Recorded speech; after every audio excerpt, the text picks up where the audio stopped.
अस्सलाम वालेकुम क्लास। हम लोगों ने चैप्टर नंबर 7 जो है पॉइंटर्स उसका किया हुआ था स्टार्ट। हम लोग जो है नेक्स्ट इसका स्टार्ट लेते हैं।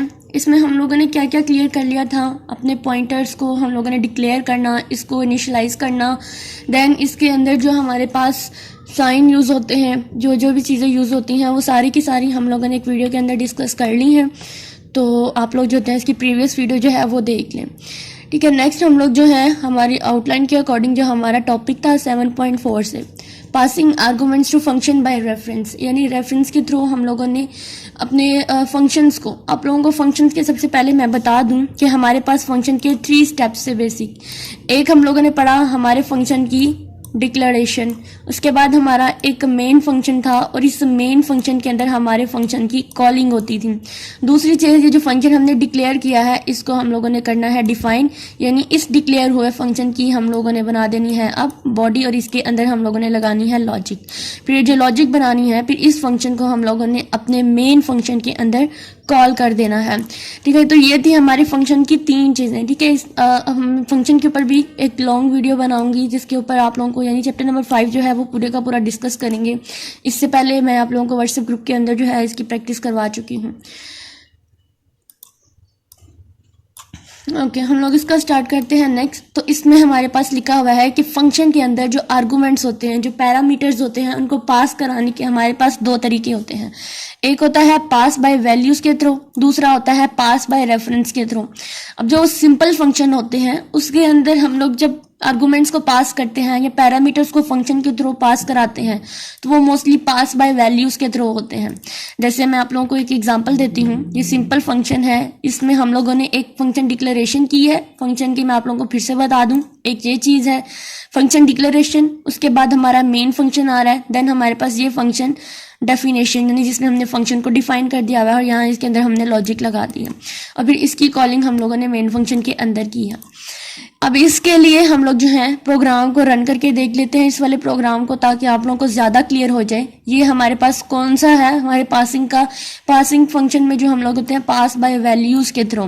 तो चलते हैं हम लोग अपने डेव की तरफ और इस प्रोग्राम को हम लोग करते हैं। देन हम इसके बाद पास बाय रेफरेंस के थ्रू किस तरह से करेंगे उस चीज़ को भी हम लोग यहाँ पर देखेंगे। तो जी हम लोग जो है वो अपने सी प्रोग्राम में इसके ऊपर पहुंच गए हैं और यहाँ पर देखिए हमारे पास मेन फंक्शन पहले से ही लिखा हुआ है।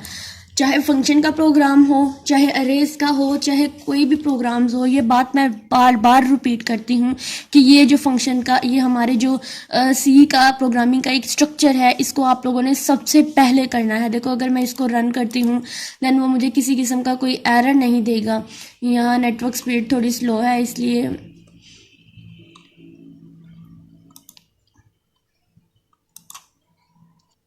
जी देखिए रन हुआ है, इससे मुझे किसी किस्म का कोई एरर नहीं दिया, लेकिन ये शो क्या करा रहा है कि ये सक्सेसफुली रन हो सकता है और इस लॉजिक के अंदर जो जो एरर्स आएंगे वो आप लोग इजीली उसको रिमूव करते जाएंगे। अब यहाँ पे हम लोगों ने सबसे पहले फंक्शन की बात करें तो फंक्शन की डिक्लेरेशन करनी है, यानी फंक्शन की हम लोगों ने बनानी है प्रोटोटाइप। फंक्शन डिक्लेरेशन में हम लोग सबसे पहले क्या करते हैं, अपनी कोई भी डाटा टाइप लिखते हैं। तो मैं मोस्टली आपको यहाँ पर दे देती हूँ वॉइड, ठीक है, और या फिर आप इंटीजर रख लें तो वो भी बेहतर हो सकती है इन। और मैंने क्या फाइंड करना है, क्यूब। फंक्शन का नाम जो है आप लोगों ने उसके अकॉर्डिंग रखना है, जो अकॉर्डिंग टू हमारी स्टेटमेंट होते हैं या जो मीनिंगफुल नेम होता है, ठीक है। क्यूब वैल्यू मैंने फाइंड करना है तो मैं इसका नाम सिंपल क्यूब रख लेती हूँ और इसके अंदर अब मैंने करना है आर्गूमेंट पास करना है, एक पैरामीटर पास करना है। तो मैं लिख दूंगी इंट एन, यानी एक नंबर जो है वो मैंने इसके अंदर एज अ पैरामीटर जो है वो पास कराना है। उसके बाद मैं इसको कर दूंगी क्लोज। अब इसी चीज़ को मैं कर लूँगी कॉपी, क्योंकि फंक्शन डेफिनेशन जो होती है वो मोस्टली इसी चीज़ से होती है। और अपने मेन फंक्शन की बॉडी के बाहर जाकर इसको मैं कर दूंगी पेस्ट और अब इसकी मैं बना दूंगी बॉडी। अब इस बॉडी के अंदर हम क्या लगाएंगे, लॉजिक लगाएंगे। लॉजिक क्या होगी कि मुझे वो इस नंबर का क्यूब रिटर्न करके दे। रिटर्न जब हम यूज़ करते हैं तो इसका मतलब होता है हमें कोई ना कोई वैल्यू जो है वो एज आ आउटपुट या एज आ रिटर्न मिलेगी, उसके ऊपर लॉजिक इम्प्लीमेंट होगी। तो क्यूब क्या होता है कि मैंने इसी नंबर का जो मैंने पैरामीटर लिया हुआ है उसका क्यूब लेना है। तो एन लिखूंगी, स्टैरिक एन स्टेरिक एन, यानी 3 दफ़ा एन मल्टीप्लाई होगा तो वो मुझे क्यूब देगा। ये मेरी यहाँ पर होगी लॉजिक रन। अब ये फंक्शन पहले डिक्लेरेशन थी, अब ये चीज़ क्या थी, इसको मैं कमेंट पास कर देती हूँ कि ये चीज़ जो है ये मेरे पास फंक्शन डेफिनेशन है। उसके बाद हम मेन फंक्शन के अंदर जाएंगे। अब मेन फंक्शन के अंदर क्या करेंगे, अब ये जो नंबर लिया है पैरामीटर हम सबसे पहले देंगे। हाँ, देखेंगे हमने फंक्शन में कितने पैरामीटर लिए। एक पैरामीटर लिया है, एक आर्गूमेंट लिया है, तो यहाँ पर मैं एक नंबर के नाम से यानी नम के नाम से एक वेरिएबल बना देती हूँ। अब ये वाला जो नम है वो इस चीज़ के साथ रिलेट कर रहा है, यानी ये दोनों चीज़ें एक हैं, लेकिन मेन फंक्शन के अंदर जाकर इसका नाम चेंज हो गया। अब मैं यहाँ पे सबसे पहले, और इसको मैं इनिशियलाइज कर देती हूँ, आप लोग प्रिंटफ और स्कैनफ भी कर सकते हैं। मैं यहाँ पर वैल्यू दे देती हूँ 5 according to your book program. यहाँ पर अब मैं लिखती हूँ प्रिंट एफ, यानी सबसे पहले तो मुझे मेरी ओरिजिनल वैल्यू जो है वो प्रिंट करा कर दी। प्रिंट एफ लिखूंगी ओरिजिनल वैल्यू,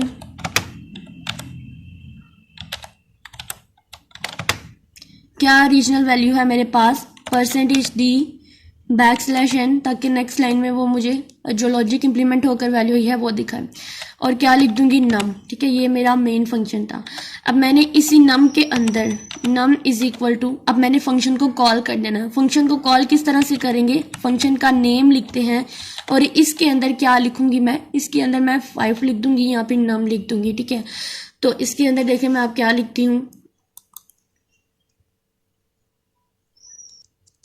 हम चूंकि ये प्रोग्राम जो है ये पास बाय वैल्यू के थ्रू कर रहे हैं, तो मैं यहाँ पर, और मेरी वैल्यू जो है वो इस मेमोरी के अंदर स्टोर है, इसलिए मैं यहाँ पर जाकर इसकी वैल्यू दे दूंगी। तो यहाँ पे क्या लिखूंगी, मैं इस वेरिएबल को लिख दूंगी जिसके अंदर वैल्यू स्टोर है नम, और एंड पे लगा दूंगी सेमी कॉलन। एंड पे मैं एक फाइनल प्रिंट एफ दूंगी और इसके अंदर लिखूंगी आफ्टर कॉलिंग जो मेरी वेरिएबल की वैल्यू आई है वो मुझे यहाँ पे प्रिंट होकर दें, %d, फिर बाद में जाकर कोमा, और साथ में मैं लिख दूंगी यहाँ पर अपना जो भी मैंने फंक्शन वगैरह का लिखना था वो चीज़ें। ठीक है, देखें अब यहाँ पर मैं क्या करूँगी, अब यही नम, ये जो मैंने यहाँ पर आप लोगों को डिक्लेयर कराया था, इनिशियलाइज कराया था, यही वाला जो नम है, अब मैं यहाँ पर जाऊँगी और ये वाला जो नम इस वेरिएबल में कॉलिंग के बाद भी इसमें यही चीज़ें जो है वो मैं ऐड कर दूंगी। तो यहाँ पे मैं लिख दूंगी नम। ठीक है, एक सेकेंड यहाँ पर जाकर, ठीक है, अब मैंने यहाँ पर लिख दिया नम, और अब आप लोगों ने यहाँ पे सेमीकोलन लगाना है और इसको करना है रन। अब देखिए रन करने के बाद इसकी जो वैल्यू आई है, ओरिजिनल वैल्यू थी 5, और जब हमने फंक्शन को कॉल किया तो उसके बाद कॉलिंग के बाद मेरे पास वैल्यू आई थी 125, यानी 5 का क्यूब आ गया। क्यूब कैसे आया है, सबसे पहले आप लोगों ने यहाँ पर देखना है, मेन फंक्शन के आप लोगों ने फंक्शन डेफिनेशन में गए, यहाँ पर एक एन लिया और उसमें लॉजिक में क्या आती। तो सबसे पहले मैं आप लोगों को यहाँ पे एक और बात क्लियर कर दूँ कि ये जो एन था, ये वाला एन और ये वाला एन, ये एन जो था बेसिकली इसके साथ रिलेट कर रहा है जो मेन फंक्शन के अंदर नम है। ठीक है, यानी इस पैरामीटर में एज अ वैल्यू हम लोगों ने इसमें आर्गुमेंट को पास किया और हमने इसको फंक्शन को कॉल यहाँ पर क्यों कराया, हमने लॉजिक बाहर लगाई लेकिन अंदर कॉल क्यों कराया, इसलिए क्योंकि ये कॉलिंग का मकसद होता है कि ये सारी की सारी फंक्शन यहाँ पे जो भी इम्प्लीमेंटेशन होनी है वो यहाँ कॉलिंग में हो जाए, और क्योंकि हमारे फंक्शन की मेन एग्जीक्यूशन जो है वो मेन फंक्शन से स्टार्ट होती है, इसीलिए वो सारी की सारी यहाँ पर इम्प्लीमेंट होगी। ठीक है, तो ये थी हमारे पास एक सिंपल फंक्शन में पास बाय वैल्यू के थ्रू जो हम लोगों ने प्रोग्राम किया था, ये उस चीज़ की सारी लॉजिक है। नेक्स्ट हमारे पास आ जाता है पास बाय रेफरेंस, तो वो भी बहुत आसान है। इसमें हम लोगों ने क्या करना है, क्योंकि हम पॉइंटर्स वाला कर रहे हैं तो सिंपल हम लोग क्या करेंगे, इसके अंदर एक पॉइंटर बना देंगे। सिंपल मैं यहाँ पे लगाऊंगी स्टैरिक नम ptr, यहाँ पे एक पॉइंटर बना दूंगी और यहाँ पर जाऊंगी तो यहाँ पर भी मैं इसी चीज़ को लिखूंगी, यहाँ पर मैं लिख दूंगी स्टैरिक और फिर यहाँ पे n, यानी इस नंबर का मैंने बना दिया है एक ptr पॉइंटर बना दिया है, और इसी चीज़ को हम लोगों ने अब यहाँ पर भी इम्प्लीमेंट करना। मैं आपको इम्प्लीमेंट करके दिखाती हूँ, मैं लॉजिक लिख देती हूँ, यानी सारी की सारी वही चीज़ें आती हैं, जस्ट आप लोगों ने इसका पॉइंटर बना। देखिए यहाँ पर हम लोगों ने कुछ इस तरह से प्रोग्राम को किया है, यहाँ पर जस्ट मैंने पॉइंटर बना दिया, इसको मल्टीप्लाई करा दिया, लेकिन यहाँ पर हम लोग क्या लिखेंगे, कॉलिंग में सिर्फ हम लोग यहाँ पे अपना एड्रेस ऑपरेटर शो करा देंगे, जो कि चीज़ें क्या है, पास बाय रेफरेंस है, जस्ट पॉइंटर बना देना। अगर हम लोग इसको रन करके देखते हैं तो मुझे लाइन नंबर 18 के ऊपर एरर दे रहा है। अब जब पास बाय रेफरेंस के थ्रू करते हैं तो हम लोग रिटर्न नहीं लिखते हैं। ठीक है, यहाँ पर भी मैं एक पॉइंटर बना दूंगी asterisk n ptr is equal to, अब मैं इसको रन करती हूँ तो देन मेरे पास वही वैल्यूज़ जो हैं वो मुझे प्रिंट होकर आ जाएंगी।